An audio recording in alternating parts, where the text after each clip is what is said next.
जी अस्सलाम वालेकुम स्टूडेंट्स, आपकी टीचर मिसेस फ़ौज़िया तबस्सुम कामरान बात कर रही हूँ। आज का हमारा 6th लेक्चर है। ठीक है, इंशाल्लाह आज हम अपना जो टॉपिक है इस्लाम में बिलाशुबह बैंकारी का तस्वुर, concept of interest free banking.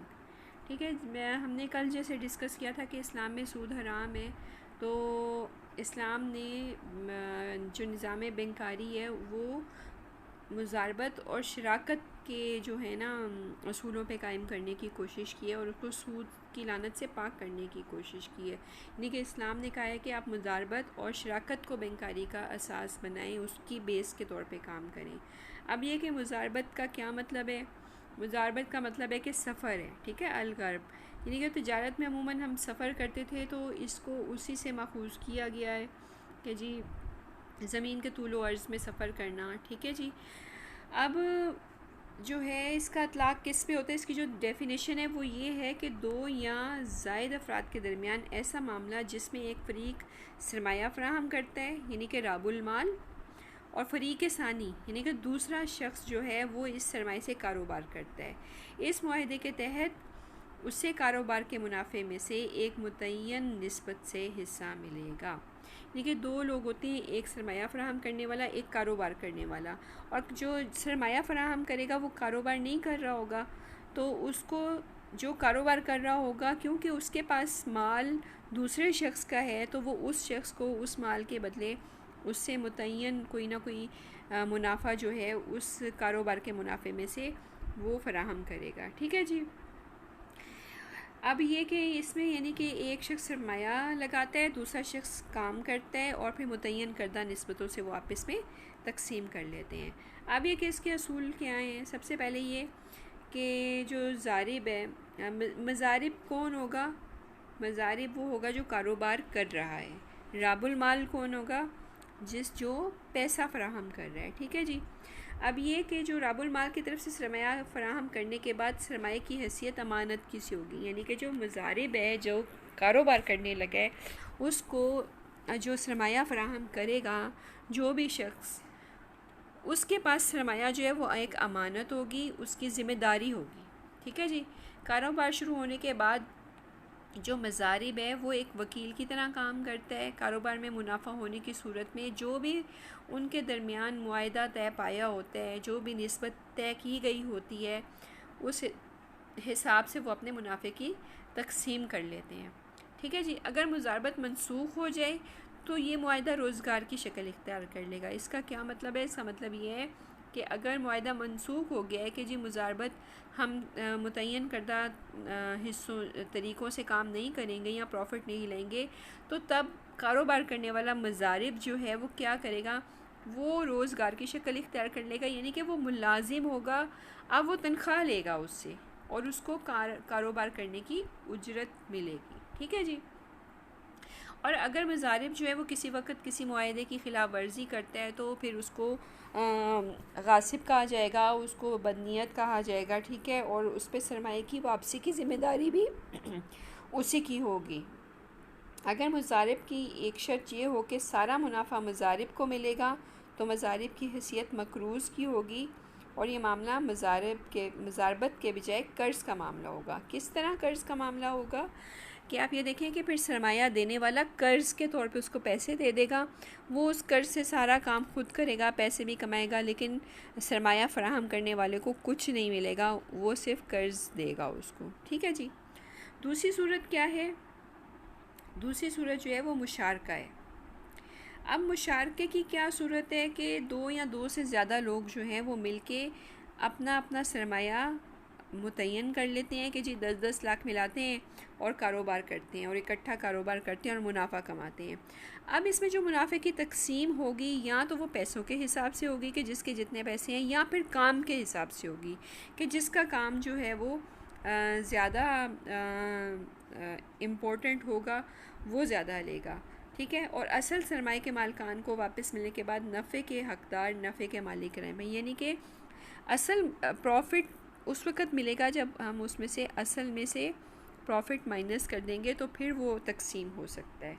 ठीक है, अब ये कि अगर फ़र्ज़ करें सरमायाकारी हर किसी ने बराबर भी की है ना, तो ये भी हो सकता है इसमें कि प्रॉफिट हर एक को अलग अलग मिले। वही बात कि मैंने कही है कि काम के हिसाब से हो सकता है कि हर किसी ने 5 लाख रुपए लगाए हैं, लेकिन एक शख्स का काम उसमें बहुत ज़्यादा हो, उसकी ज़िम्मेदारी ज़्यादा हो, तो ज़ाहिर है वो मुनाफा भी ज़्यादा लेगा। तो ये सब चीज़ें पहले से जो हैं वो तय कर ली जाती हैं। ठीक है, फिर शराकत की जो अक़साम है, इसमें जो है मुश्तरका जॉइंट स्टॉक कंपनीज़ हैं, ये हमने पढ़ी थी। कारोबारी शराकत है, पार्टनरशिप कर लेते हैं, लिमिटेड कंपनीज़ हैं, फिर कोऑपरेटिव सोसाइटीज़ हैं, ये हमने बैंक में, अगर आपको याद हो तो हमने पढ़ी थी। ठीक है जी। अब है कि इस्लामी निज़ाम मेशत में बैंकारी की क्या सिचुएशन है। अब इस्लामी जो है इस्लाम, अब इसको हम थोड़ा सा रीड कर लेते हैं। वैसे मेरा दिल कर रहा है कि मैं ये आपको पढ़ने के लिए दे दूँ कि इस्लाम ने जो है, ज़ाहिरी बात है कि उसमें जो नफ़ा नुकसान है वो बराबर की शराकत पे है। ठीक है ना, क्योंकि बैंक पे अगर हम पैसे उनको बैंक को दे देते हैं तो दो अफराद के दरमियान पे ज़ाती तौर पे भी हो सकता है, सरमाए की कंपनी भी हो सकती है, बैंक और इदारों के साथ भी शराकत और मुदारबे के काम हो सकता है। ठीक है जी, सिर्फ बैंक ही मालियाती सालिस नहीं है, बल्कि एक सरमायाकार जो है वो भी सरमायाकारी कर सकता है और शराकत और मुदारबे के तहत काम कर सकता है। अब बिला सूद बैंकारी किस तरह होगी, तो इसमें आप ये देखें कि अब बिला सूद बैंकारी में अमली पेशरफ्त का जायज़ा, ये मैं आपसे कहूँगी कि बराए मेहरबानी आप इसको पढ़ लें। इसमें ऐसी कोई चीज़ नहीं है कि मैं जिसे आपको ना बार बार बताऊँ। इसमें आपको बस ये बताया गया है कि सऊदी अरब में किस तरह के काम किए जाते हैं, इस्लामी बैंकिंग के तहत किस तरह काम कर रहे हैं, और पाकिस्तान ने इस्लामी बैंक दुबई बनाया है। इसी साल इस्लामी तरक्याती बैंक IDB भी कायम हुआ है। ठीक है ना, पाकिस्तान तमाम इस्लामी बैंकों में काम कर रही है। तो ये इस तरह की इंफॉर्मेशन आपको दी गई है, कौन सी कंपनीज़ हैं, कौन से बैंक्स हैं। फिर उसके बाद बिला सूद बैंकारी पाकिस्तान में जो है वो कब कायम हुई, कि वो 1979 में कायम हुई, और उसमें जो 3 मालियाती इदारों ने काम शुरू किया जो कि बिला सूद था। ठीक है जी, उसमें आप देख लें कि पाकिस्तानी सरमायाकारी कॉरपोरेशन है, ठीक है, सरमायाकारी ट्रस्ट है, तामीर मकानात की माली कॉरपोरेशन है। ठीक है, ये तीनों इदारे बतौर मुजारबा कंपनियां रजिस्टर्ड है। मुजारबा अभी हमने पढ़ा है कि उसमें एक शख्स सरमाया फराहम करता है और दूसरा शख्स कारोबार करता है।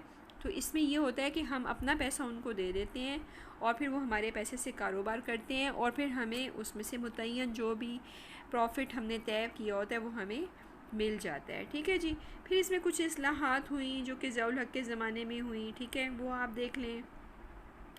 फिर 1 जुलाई को स्टेट बैंक ने तिजारती बैंक और हुकूमत के साथ लेन देन बिला सूद इस्लामी के मुताबिक करना शुरू कर दिया। ठीक है, और इसकी जो कुछ खुसूसियात बताई गई हैं कि वो किस तरह से खोल सकते हैं, अफराद अपने इनफरादी नामों से भी खोल सकते हैं, मुश्तरका भी खोल सकते हैं, कंपनियां भी खोल सकती हैं, नफ़ा नुकसान के यानी कि profit and loss saving accounts भी हैं, और फिर इसका जो कम अज़ कम 100 रुपये से भी खुल सकते हैं। ठीक है, और फिर इसमें जो है मज़ीद 1000 रुपये से भी खोले जा सकते हैं। फिर कुछ मियादी भी हैं, मियादी से मतलब टाइम डिपॉज़िट्स भी हैं, सिर्फ डेली डिपॉज़िट्स नहीं हैं, टाइम डिपॉज़िट्स, करंट अकाउंट्स नहीं हैं, सिर्फ टाइम डिपॉज़िट्स भी हैं कि वो 6 माह, साल, 10 साल, 2 साल, 5 साल, यहाँ पर जो कम अज़ कम मुद्दत है वो 5 साल है। ठीक है जी, और उनकी जो आप ये कह लें कि उनकी जो शरह है प्रॉफिट की वो चेंज होती रहती है टाइम टू टाइम, सिचुएशन माशी सूरत हाल के हिसाब से, क्योंकि मुजारबा में ज़ाहिर है इसी तरह ही होता है कि कभी प्रॉफिट होता है, कभी लॉस होता है, उसी के मुताबिक जितने भी प्रॉफिट होगा वही सब इदारों को मिलेगा, और इसी तरह इसमें वही तमाम अकाउंट होल्डर्स को मिलेगा जो कि बैंक को प्रॉफिट होगा उसी हिसाब से। ठीक है जी, इसको ज़रा आप ध्यान से पढ़ लीजिएगा। ज़बानी याद करने वाली चीज़ें इसमें ज़्यादा हैं, ज़बानी याद करने वाली, ये थ्योरेटिकल सी सब चीज़ें हैं, तो इसको ध्यान से आपने याद कर लेना है। ठीक है जी स्टूडेंट्स, इंशाल्लाह फिर कल हम अपने नए टॉपिक के साथ मिलेंगे। ओके, अल्लाह हाफ़िज़।